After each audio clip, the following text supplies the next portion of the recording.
인생에서 가장 소중한 것이 무엇일까? 사실은 그 삶의 환경과 조건이기보다는요, 만남입니다. 누구를 만나느냐에 있어서 그 삶에 가장 큰 변화를 가져다 준다고 합니다. 여러분 존슨이라고 하는 어떤 아이가 있었습니다. 그래서 어려서 아버지를 잃게 되었는데요. 가난 때문에 학교를 이제 제대로 다니지를 못했습니다. 그래서 글자를 배우지 못하고 이제 초등학교 졸업할 나이에 이제 양복점에 취직을 해서 이것저것 이제 배우다가 17세에 자기의 양복점을 이렇게 차리게 됩니다. 그런데 그 후에 구두수선공의 딸과 이제 결혼을 하게 돼요. 그래서 그 존슨과 결혼한 그 구두수선공의 딸이 존슨에게 이제 글을 가르쳐 줍니다.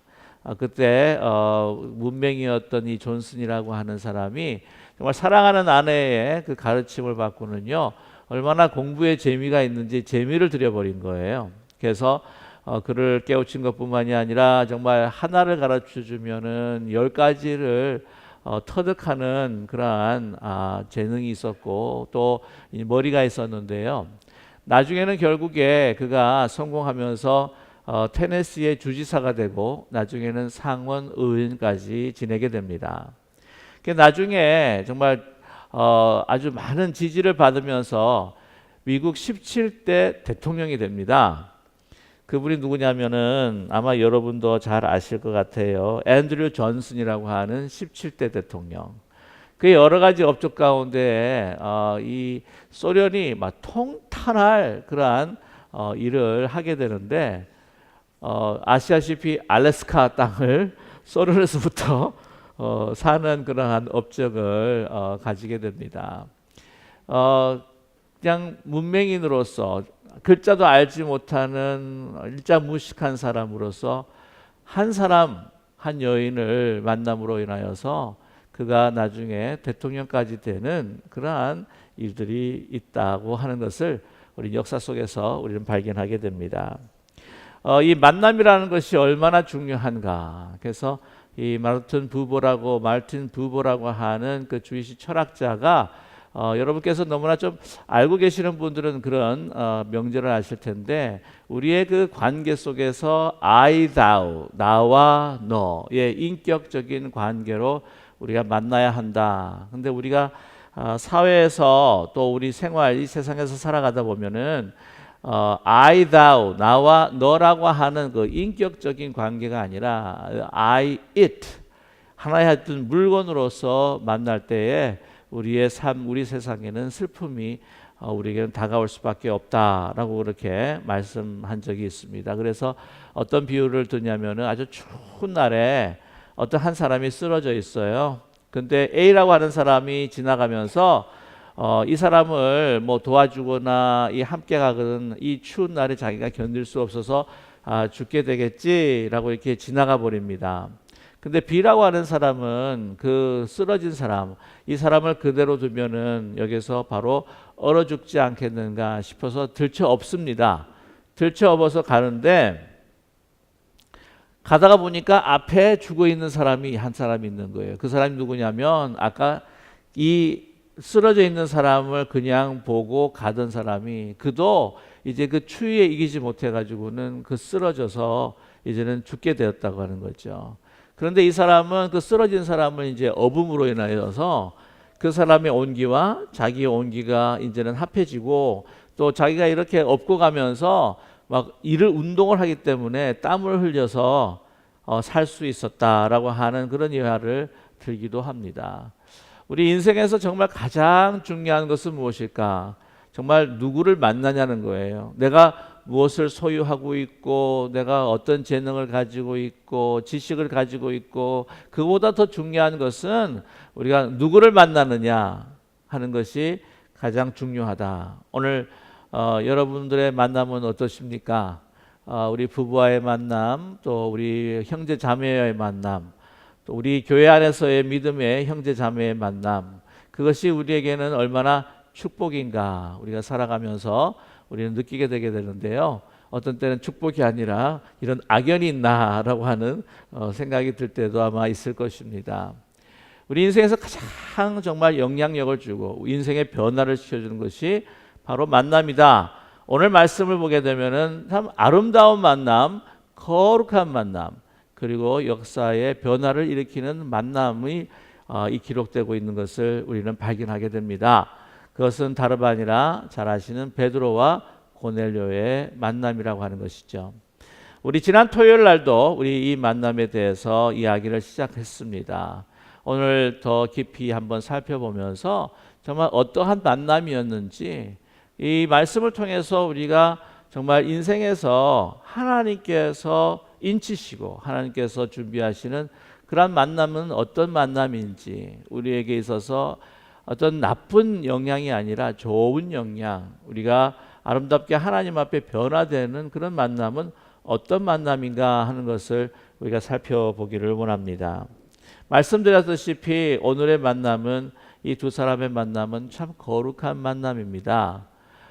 두 사람은 신분상으로 그들의 역사적인 그 사건을 통해서 보게 되면은요, 도저히 만날 수 없는 사람입니다.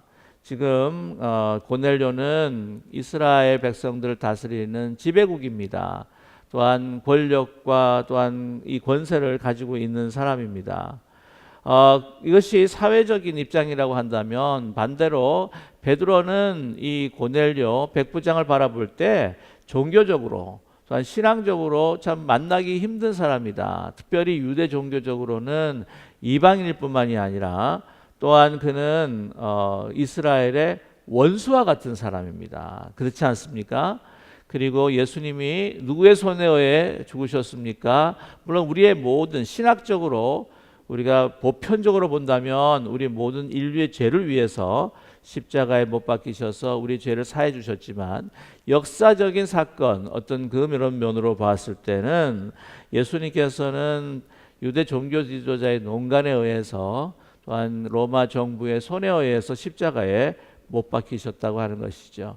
로마 군병들이 이 로마 지휘관들 아래에, 그 통솔 아래에 있는 로마 군인들이 예수님을 때리고 침뱉고 또한 조롱했습니다. 십자가를 세워서 예수님을 못 박았습니다. 창으로 옆구리를 찔렀습니다. 예수님을 정말 눈으로 봤을 때에 예수님을 죽였던 그러한 로마 군사의 지휘관이었던 고넬료, 원수와 같은 사람입니다. 그러나 오늘 이 두 사람의 만남을 보게 되면 정말 그 모든 장벽과 모든 편견을 넘어선 아름다운 만남이다 하는 것을 우리는 발견하게 됩니다. 복음 안에서, 그리스도 안에서의 그 만남 가운데에 너무나 아름다운 것들이 많지만, 중요한 것은 우리의 고정관념과 편견과 우리의 미움과 우리 가지고 있는 모든 응어리들이, 그 우리를 막았던 모든 담들이 무너지는 사건이 바로 그리스도 안에서, 복음 안에서의 만남이라고 여러분께 말씀을 드릴 수가 있습니다. 이 그리스도의 복음과 십자가는요, 모든 편견의 장벽과 고정관념을 무너뜨리고 우리 이웃과 단절되었던 이 모든 것들을 다 회파하는 능력이 있음을 믿는 우리 모두가 되기를 간절히 원합니다. 십자가를 통해서 하나님과 우리 인간이 있었던 그 죄로 인하여 넘어갈 수 없었던 그 단절되었던 관계, 이 넘어갈 수 없었던 그 높은 벽들이 다 허물어지고 예수 그리스도의 십자가 안에서 우리가 하나님과 화목된 것이 아닙니까? 이 십자가를 통해서 정말 함께할 수 없던 사람들이 신분과 모든 그 삶의 위치를 떠나서 하나가 될 수 있던, 그것이 바로 복음의 능력이라고 하는 것이죠. 국가와 국가뿐만이 아닙니다. 우리 모든 관계에 있어서 이 장애들을, 단절의 벽을 무너뜨리는 것이 바로 복음의 능력이요, 하나 되게 하는 것이 예수 그리스도의 은혜 가운데 만남이다, 여러분께 말씀을 드릴 수가 있습니다. 그렇다면 이 두 사람의 이 아름다운 만남은 과연 어떻게, 무엇으로부터 시작했는가 하는 것을 우리는 생각해 볼 필요가 있습니다. 바로 기도입니다. 베드로는 기도하면서 이 사람을 만나게 될 것이라고 하는 환상을 보게 되었습니다.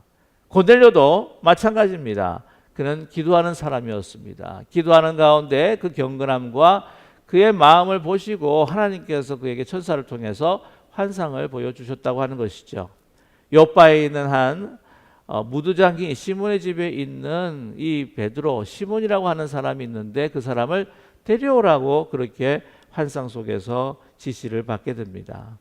저와 여러분, 모든 만남에 있어서 참 이것이 아름답고 거룩한 만남이 되기 위해 우리가 기도를 통한 만남을 이룰 수 있는 우리 모두가 되기를 간절히 소망합니다.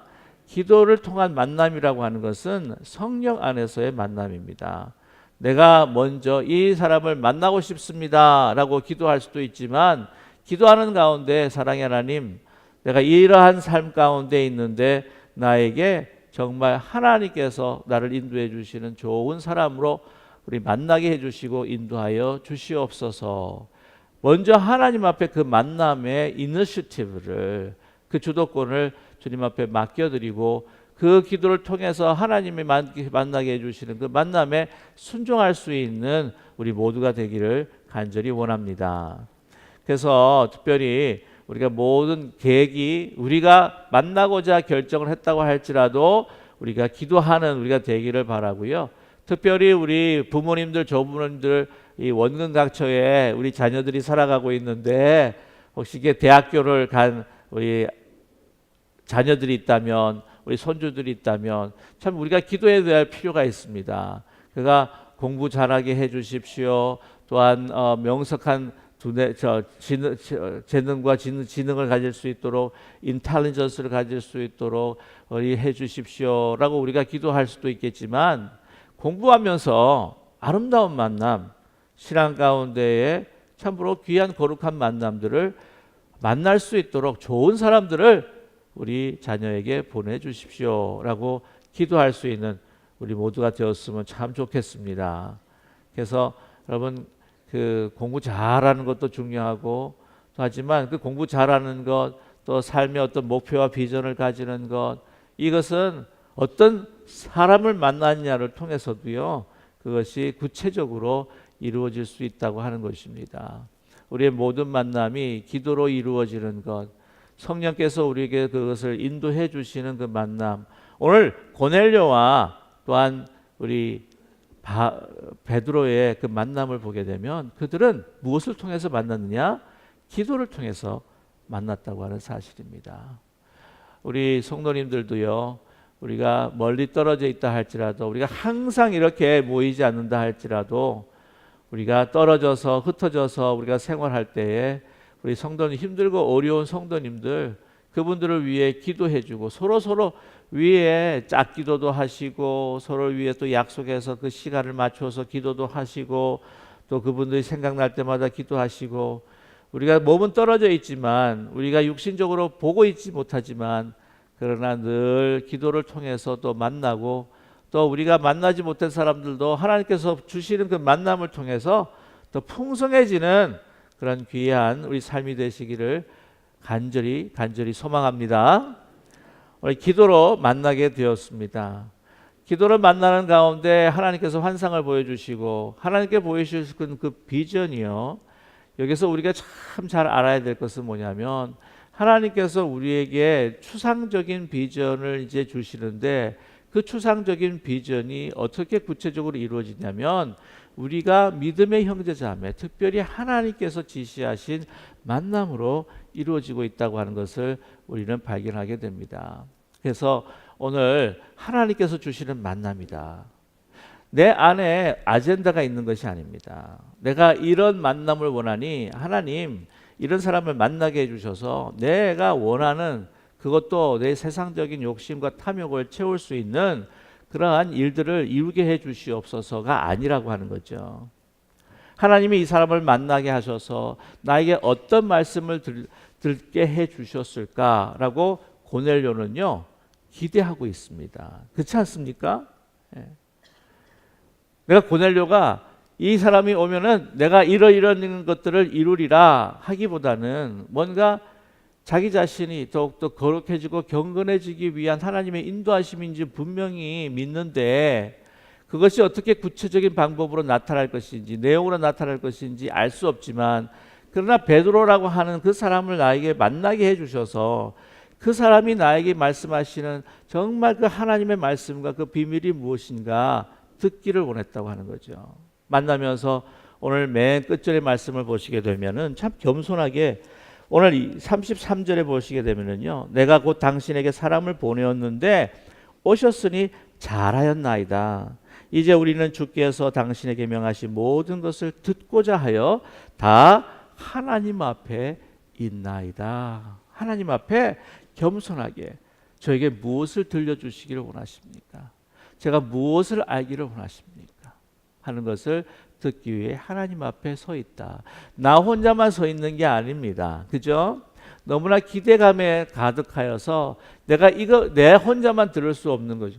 내 혼자만 듣기에는 너무나 아까운 것이라고 분명히 믿기에 자기 혼자만이 아니라 누구를 불러요? 자기의 친지들과 가족들과 자기의 친구들을 우리에게 함께 불렀다고 하는 것을 우리는 알게 됩니다.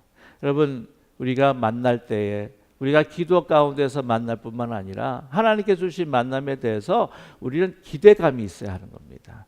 기대감이라고 하는 것은 다시 말씀을 드리지만 내가 가지고 있는 그 아젠다를 이루겠다고 하는 것이 아니에요. 내가 가지고 있는 내가 원하는 것, 그것도 내가 세상적으로 나의 욕심과 나의 탐욕을 나의 자기중심적인 것을 채우기 위해서 내가 그 사람을 만나야지. 그리고는 그 자기가 계획하고 목적 있는 만남을 통해서 그 사람을 만나서 내 것을 이루어야지 하는 그런 기대가 아니라고 하는 것이죠. 나를 진정 알 수는 없지만 더 선한 길을 어떻게 인도해 주실 것인가, 그 말씀이 무엇인지 나의 아젠다나 내가 가지고 있는 생각들은 다 내려놓고 그 음성에 귀 기울이를 원하는 그 말씀이 어떤 말씀일까 흥분하면서 기대하는 그런 이 모든 이 만남, 그 기대를 이 고넬료가 가지고 있다고 하는 사실입니다. 어떤 한 지혜자가 있었습니다. 어떤 한 지혜자에게 어떤 한 사람이 그에게 인생의 지혜를 알고자 찾아왔다고 하는 거예요. 그래서 이제 만났습니다. 이제 만났는데 이 지혜를 얻고자 하는 사람이 만나자마자 이야기를 거는데 자기는 어떻게 살았고 그리고 저는 살아갈 때 이런 것이 지혜라고 생각하고 그 자기가 갖고 있는 생각과 갖고 있는 모든 것들을 계속해서 듣지는 않고 계속해서 이야기를 하는 거예요. 그러니 이 지혜자가 잠시만 기다려 주십시오. 우리 차나 한잔 하면서 우리가 이야기합시다. 그래서 이 차잔을 이렇게 딱 이렇게 준비를 하고 이제 차를 기울여서 차를 붓습니다. 그 사람은 계속해서 이야기를 합니다. 그래서 차를 갖다 계속해서 붓습니다. 물이 차가 넘쳐요. 그러면 말하는 그 상대방이 아니 차가 넘치는데 왜 계속 붓고 있습니까? 라고 이렇게 이야기하니까 지혜자가 아니 자기의 마음에 있는 많은 것들이 계속해서 이야기하는데 내가 무슨 말로 여러분 당신의 그 마음을 채울 수가 있겠습니까? 당신의 마음이 빈 그릇이 돼야 내가 여러분께 당신에게 들려주고자 하는 지혜를 채울 수 있지 않겠습니까? 그렇게 이야기했다고 하는 것이죠. 저와 여러분의 만남. 그래서 저는요, 우리 성도님을 만날 때도 그렇고 다른 사람들 만날 때도 그렇고 저는 참 듣기를 원해요. 저는 이 강단에서 그냥 말씀을 나누고 성경 공부하면서 말씀을 나누고 난 그걸로 충분한 것 같아요. 그래서 만나서 저는 항상 우리 성도님들이 하시는 말씀을 듣기를 원합니다. 그걸 통해서 또 하나님의 지혜를 얻고 또 하나님께서 그 구체적인 삶을 통해서 어떻게 인도하시고 하는 것을 그 말씀을 통해서 저 자신이 그 말씀으로 인하여 어떤 때는 참 나에게도 은혜가 되고 변화가 된다고 하는 것이죠. 이 목회자가 가지고 있는 아큐페이셔널 해저드가 있습니다. 그 직업병이라고 이야기하죠. 만나면 뭔가를 문제를 해결해 주기 위해서 뭔가를 답해 주기 위해서 계속해서 뭔가를 이야기해야 하는 것이 목사다. 어떤 때는 그 습관이 돼가지고 말이 많아진다는 거죠. 꼭 말 많은 목사는 그렇게 좋은 게 아니라고 생각을 합니다. 이 만남이라고 하는 것은요, 아무리 선생과 제자의 만남, 아무리 부모와 자녀의 만남, 나이 많은 분과 나이 적은 사람의 만남, 이런 신분과 어떤 고하에 남녀 어떤 그 연령에 다 막론하고, 여러분 우리가 기도하며 기대하며 만날 때는요, 그 사람이 어떤 사람이 아무리 아이라고 할지라도 그 아이에게 배울 것이 있다고 하는 거예요. 어떻게 보면 아이들에게 더 많은 것을 우리는 배울 수가 있습니다. 아무리 천한 사람이라도 할지라도요. 밴쿠버에서 있을 때 사역하면서 그때는 조금 여유가 있어서 제가 주중에 가서 또 그 무숙자들을 서브하고 또 함께 브렉퍼스트를 나누고, 그 사람들에게 아무것도 배울 것이 없을 것 같죠. 그냥 완전히 인생을 망쳐가지고는 아무것도 상대방에 오퍼할 것이 없다고 생각하시죠? 아닙니다. 그 사람들의 이야기를 듣고 살아온 어떤 고통과 아픔들을 들으면 정말 우리가 배울 것도 있고, 그것을 통하여서도 그를 위해서 또 기도하고, 또 다시 그분의 모습을 통해서 나 자신의 모습도 발견하게 되고. 여러분 모든 만남은 내 것을 내려놓고 기도하는 가운데에 그 사람에 대해서 마음이 열려 있는 마음이라고 한다면, 기대하는 마음으로 만난다면 우리는 서로에게 아름다운 변화를 줄 수 있다고 하는 것을 기억하는 우리 모두가 되기를 간절히 소망합니다. 만날 때 내가 뭔가를 계속해서 가르쳐야겠다고 하는 입장이 아니에요. 오늘 보시게 되면은 고넬료도 베드로를 통해서 많은 것들을, 정말 하나님의 복음의 신비를 배웠을 뿐만 아니라, 여러분 베드로도요 배웁니다. 베드로도 고넬료와 만남을 통해서 그가 변화가 되는 거예요. 베드로도 기대감을 가지고 있습니다. 어떤 기대감입니까? 자기가 보았던 환상이 있어요. 그죠? 그 더러운 짐승, 또 이 여러 생물들을 다 함께 이제 보자기에 싸서 이렇게 보여주시는데, 그걸 보면서 아니 내가 이 부정한 생물을 내가 어떻게 먹겠습니까? 아니 내가 깨끗게 했다고 하는데 왜 먹지 않느냐? 3번씩이나 하나님께서는 그 환상을 보여주면서 이렇게 말씀하셔요. 근데 결국에는 먹지 않았습니다. 제가 지난해는 그냥 먹은 걸로 제가 착각을 하고 먹었다고 이야기를 했는데, 다시 한번 돌아와서 말씀을 보니까 안 먹은 거예요. 예. 의심을 갖고 있었던 겁니다. 아직도. 그런데도 나중에 성령께서 그 고넬료가 보낸 사람들을 만날 때에 네가 두려워하지 말고 내려가서 그 사람을 만나라 라고 하는 말씀을 통해서, 이제 그 고넬료를 만나면은 이 환상에 대한 분명한 해석을 하나님께서 주시겠지라고 하는 그 가르침에 대한, 깨달음에 대한, 자신의 변화에 대한 기대감을 가지고 누구를 만나요? 고넬료를 만나는 겁니다. 그래서 그도요, 그가 가지고 있던 신앙적인 고정관념들이 이제는 하나하나 끼어지면서 그만 변하는 것이 아니라, 이제 이 11장을 보게 되면은 그가 사도들에게 예루살렘 초대교회로 다시 돌아가게 되는데, 그때의 사도들이요 막 뭐라 그럽니다.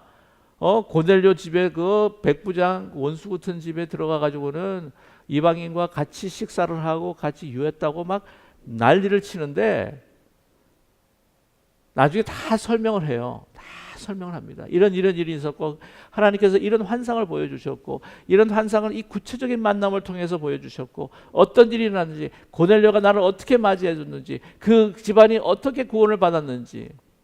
그래서 그 초대교회도요, 이 복음이라고 하는 것이 유대 백성들, 이 팔레스타인 지역에만 머무는 것이 아니라 이제는 하나님, 모든 민족과 열방을 향한 이방인들을 위한 또한 구원의 말씀이구나 깨닫게 된다고 하는 사실입니다. 기대감을 가지고 만나는 거예요. 저와 여러분, 이런 기도 가운데에 서로를 향한 나 자신의 마음을 내려놓고 열린 마음으로, 하나님께서 그 사람을 통해서 아무리 초라한 사람이지만, 정말 아무리 내가 어떤 때는 만나고 싶지 않는 만남이지만, 이것을 통해서 나를 어떻게 변화시킬 것인가 기대감을 가지고 만날 수 있는 우리 모두가 되기를 간절히 소망합니다. 아름다운 역사가 일어나는 거죠. 그리고 만날 때 자기 모든 자신을 다 내려놓는 겸손함이 정말 얼마나 중요한 것인가 하는 것을 오늘 또 말씀을 통해서 우리에게 가르쳐 주고 계십니다. 어떻습니까? 그 고넬료 황제 앞에서뿐만 무릎을 꿇지 않았던 사람입니다. 그리고 하나님 앞에서밖에 무릎을 꿇지 않았던 사람입니다. 근데 베드로가 그 보냈던 사람들과 함께 이렇게 들어오자마자 어떻게 맞이합니까? 땅에 엎드립니다. 보세요. 백부장입니다. 그는 지배자입니다. 권세를 가지고 있습니다. 칼을 뽑아서 한 번만 휘두르면 그 베드로도 죽일 수 있는 그런 사람입니다. 그러나 그럼에도 불구하고 여러분 무릎을 꿇고 머리를 조아릴 뿐만 아니라 오늘 이 말씀 가운데 땅에 엎드렸다라고 했을 때에 엎드려 절한다고 했을 때는 땅에다가 입을 맞추는 겁니다. 하나님처럼 대하고 영접했다고 하는 사실이죠. 그랬을 때 26절에 베드로도요. 그래 내가 오늘 한 수 가르쳐 줄게. 그러지 않았다고 하는 거죠. 베드로가 이렇게 이랬을 때 일어서라. 나도 사람이라 하고. 나도 사람이라 하고. 가끔 참 목회자인데 나이도 드셨는데도 어떤 분들이 기도받겠다고 들어오시면서 정말 간혹가다 보면 무릎을 꿇으시는 분이 계세요. 제가 뭔데? 축복기도 해달라고. 그러니까 나이도 그분보다 어린데 세상의 경험도 그분이 더 많으신데 살아온 모든 정말 믿음이 굉장히 훌륭하신 분인데 아니 내가 뭐라고 이렇게 무릎을 꿇으시는지 정말 어떤 때는요 쥐구멍을 찾고 싶어요. 그래서 제가 그냥 제발 일어서라고 나 불편해 죽겠다. 제가 너무 마음이 불편한데 제발 일어서십시오. 근데도 일어서지 않는 분은 제가 있었어요. 그래서 제가 어떻게 했습니까? 저도 같이 무릎을 꿇었습니다. 무릎을 꿇고 그분의 두 손을 붙들고 기도를 한 거예요. 저도 사람인데 제가 서 있을 수가 없더라고요.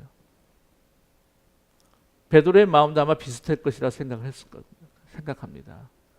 일어서라는 거죠. 나는 하나님이 아니다. 두 사람의 만남이라고 하는 것이요.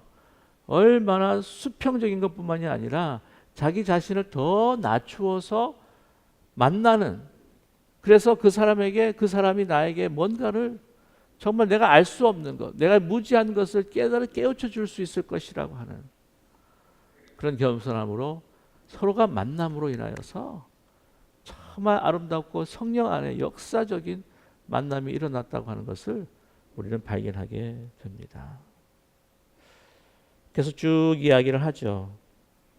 이 모든 만남이 정말 성령 안에서 보십시오. 두 사람이 기도하는 가운데 하나님께 받은 그 비전 이것이 내가 무슨 통찰력이 있어서 내가 무슨 능력이 있어서 내가 뭔가를 한 수를 가르쳐 주기 위해서 그 자세로 다가와서 만나는 그런 만남이 아니라 하나님께서 가라고 하셨기에 하나님 만나라고 하셨기에 내가 이 만남을 원하지는 않았지만 그러나 이 만남이 하나님께서 원하시는 만남이기에 베드로가 왔다고 말씀을 고넬료에게 고백을 하고 또 고넬료도 내가 기도하는 가운데 하나님께서 당신에 대해서 나에게 보여주셨기에 내가 요청한 것입니다. 여러분 그 아름다운 만남을 통해서요 이방을 향한 복음이 이제 그 물꼬가 터져서 예전엔 폭포수처럼 이방을 향한 이 복음이 진행될 수 있었다고 하는 것을 우리는 발견하게 됩니다. 얼마나 아름다운 만남인지 모릅니다. 저와 여러분 우리 교회 안에서의 믿음의 형제자매의 만남 또 우리 가정에서 우리 자녀와의 만남 또 세상에서 우리 일을 하면서 만나는 모든 만남 이 모든 만남에 있어서 다시 한번 고넬료와 이 베드로의 만남을 통해서 우리 자신의 만남들을 다시 한번 점검해 보고요. 모든 만남이 정말 예수 그리스도 안에서 성령께서 인도하시는 아름다운 만남 내가 계획하지 않았다고 할지라도 또한 이런 만남을 다시 한번 기억하면서 또 하나님 앞에 아름다운 만남, 거룩한 만남으로 주님 앞에 영광을 돌릴 수 있는 우리 모두가 되시기를 주님의 이름으로 간절히 축원합니다. 기도하겠습니다.